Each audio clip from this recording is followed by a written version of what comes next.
ज़रा सोचिए कि आप कल अपने बिस्तर से उठते हैं, आपको पता चलता है न्यूज़ हेडलाइंस में कि जो आपका म्यूचुअल फंड मैनेजर है, जिसमें आपने अपना म्यूचुअल फंड सारा का सारा इन्वेस्टमेंट कर रखा है, उसने रिज़ाइन कर दिया है अपनी पोस्ट से।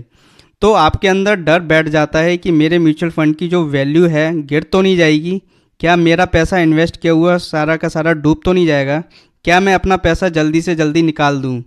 ये सारे सवाल आपके मन में आए होंगे। तो मैं आपको डिटेल्स में बताऊंगा कि असल में होता क्या है। पहले मैं आपके सबसे बड़े मिथ के बारे में बात करूंगा, जो कि है अगर फंड मैनेजर अपने पोस्ट से रिज़ाइन कर देता है तो क्या वो सारा का सारा पैसा लेकर भाग तो नहीं जाएगा। इसका सही जवाब है नहीं। पहली बात, आपको आपका जो इन्वेस्टमेंट किया हुआ पैसा फंड मैनेजर के पर्सनल अकाउंट में नहीं होता है। अब बात करता हूँ असल में आपका पैसा कौन कंट्रोल करता है। भारत में म्यूचुअल फंड को रेगुलेट करता है सेबी। म्यूचुअल फंड को सेबी की गाइडलाइंस को स्ट्रिक्टली फॉलो करना होता है। जैसे कि जो एसेट है वो एएमसी से अलग रखे जाएंगे, जो कस्टोडियन बैंक है वो होल्ड करेंगे सारी की सारी सिक्योरिटीज़ को। इससे फ़ायदा ये है कि अगर बाई चांस अगर एएमसी डूब भी जाती है या कोई फंड कंपनी डूब भी जाती है, तब भी आपका पैसा सेफ रहता है कस्टोडियन बैंक के पास। तो आगे बात करते हैं कि रेजिग्नेशन देने के बाद क्या होता है। रेजिग्नेशन देने के बाद एएमसी अपॉइंट करती है न्यू फंड मैनेजर को इमीडिएटली। जिस फंड मैनेजर ने रिज़ाइन किया है उसे नोटिस पीरियड सर्व करना होता है, जो कि एएमसी टू एएमसी डिपेंड करता है।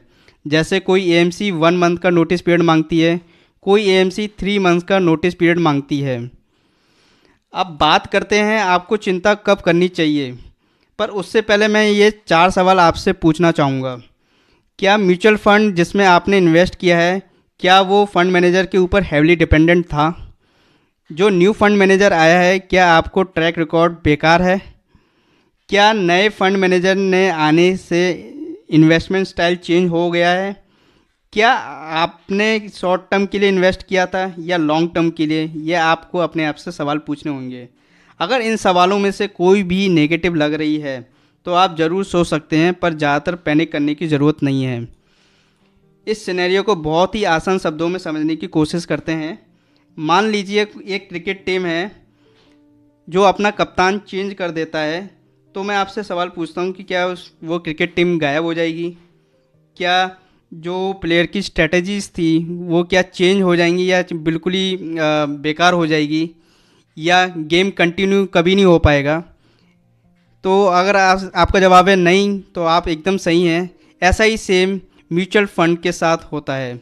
तो किसी की फंड मैनेजर के जाने के बाद नया फंड मैनेजर अपॉइंट होता है और ये कंटिन्यू रहता है साल दर साल, और हर एएमसी में आना जाना लगा रहता है। Thank you.